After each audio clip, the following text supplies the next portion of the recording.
עולה על התחנה ואתה רואה אותה ככה, מה עובר בראש? לא עובר, אתה לא מאמין. אתה בתחושה שזה לא מציאותי, אבל אנחנו חזקים. אנחנו חזקים, אנחנו משטרה חזקה, אנחנו משפחה אחת, אנחנו נדע להתמודד. לסגן ניצב דביר הרובס יש כעת משימה מורכבת שאף קצין משטרה לא הכיר. הוא צריך לנהל את הלחימה באזורו, להקים מחדש תחנת משטרה, ובמקביל להיפרד ובכבוד משבעה משוטריו. הצלחת להבין מה קרה לי בתחנה שלי. אפשר להבין דבר כזה? כשאתה קובר היום את החלל הראשון אתה לאט לאט מתחיל להקל. כי כשאתה בזמן לחימה אתה לא מעקל כלום. אתה חושב כרגע איך נלחמים, איך מגיעים לזירות של ירי, להוציא משפחות, איך לטפל במשפחות.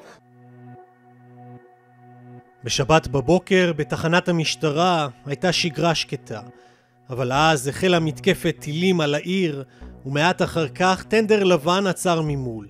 ממנו ירדו כ10 מחבלים חמושים בטילי כתף, רובים ומטעני חבלה.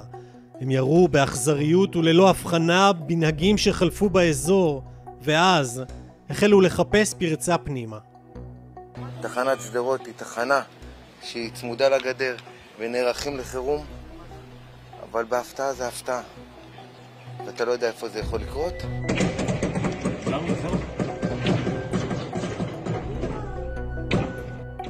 טנדרים, אחד שם הוריד את החבלים, התפזרו, כל אחד לא יודע לאן הלך, אחד בא עם מג, טנדר עם מג, לא ידענו מה לעשות, אמרנו זהו, רק שלא יכנסו עלינו.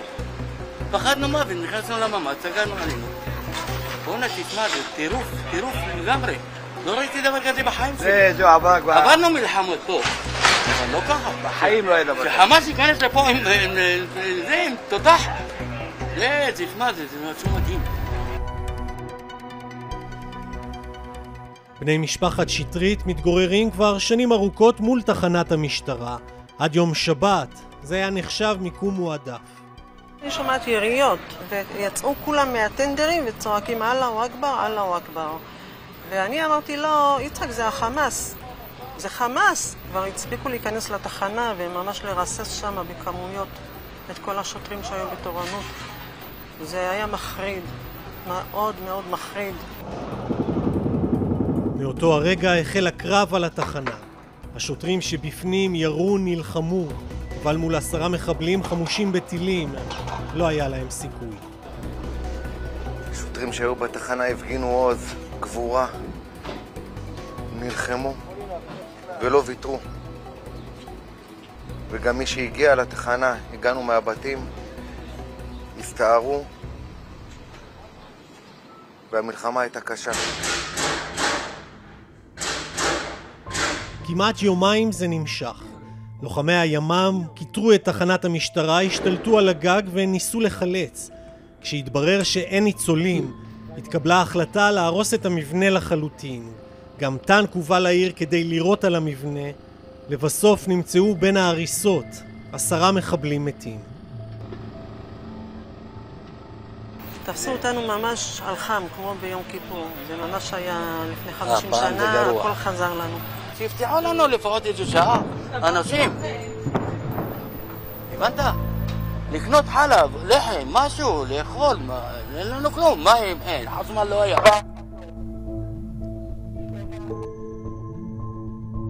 אזעקת צבע אדום מזכירה לנו שהמלחמה רק החלה.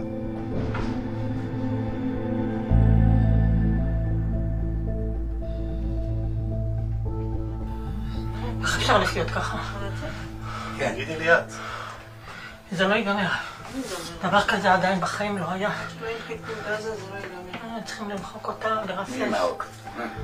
ממשלה של נעליים. לראות את התחנת משטרה ככה, עם כל השוטרים שלהם, נהרגו מסכנים. הוא אומר לי, הנה תסתכלי בפלאפון, תראי כמה הודעות, אני צריך להגיע לתחנה, ללכת לפתוח להם את הנשקייה, להוציא להם נשקים. הוא אפילו לא הגיע, הוא בא נתן לי נשיקה. יצא מהדלת, הסתכלתי עליו מהחלון שהוא יוצא מהחנייה, וככה נפרדתי ממנו. אדיר שלמה הוא אחד משבעת השוטרים של תחנת שדרות, שמת בקרבות עם המחבלים. השאיר אחריו אישה, חני, ו4 ילדים.